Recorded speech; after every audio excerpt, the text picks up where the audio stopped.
دیا ہے اس کو قطع کیے ڈالتے ہیں اور زمین میں خرابی کرتے ہیں، یہی لوگ نقصان اٹھانے والے ہیں۔ کافرو، تم اللہ سے کیوں کر منکر ہو سکتے ہو؟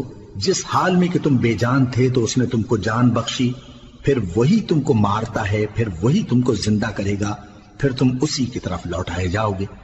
وہی تو ہے جس نے سب چیزیں جو زمین میں ہیں تمہارے لیے پیدا کی، پھر آسمانوں کی طرف متوجہ ہوا تو ان کو ٹھیک ٹھیک 7 آسمان بنا دیا، اور وہ ہر چیز سے خبردار ہے۔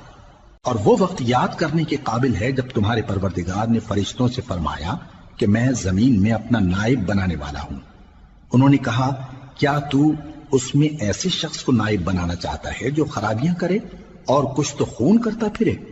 اور ہم تیری تعریف کے ساتھ تسبیح و تقدیس کرتے رہتے ہیں۔ فرمایا، میں وہ باتیں جانتا ہوں جو تم نہیں جانتے۔ اور اس نے آدم کو سب چیزوں کے نام سکھائے، پھر ان کو فرشتوں کے سامنے کیا اور فرمایا کہ اگر سچے ہو تو مجھے ان کے نام بتاؤ۔ انہوں نے کہا، تو پاک ہے، جتنا علم تو نے ہمیں بخشا ہے اس کے سوا ہمیں کچھ معلوم نہیں، بے شک تو دانا ہے، حکمت والا ہے۔ تب اللہ نے آدم کو حکم دیا کہ آدم، تم ان کو ان چیزوں کے نام بتاؤ۔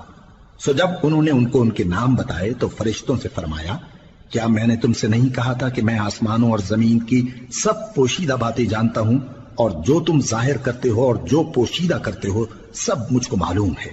اور جب ہم نے فرشتوں کو حکم دیا کہ آدم کے آگے سجدہ کرو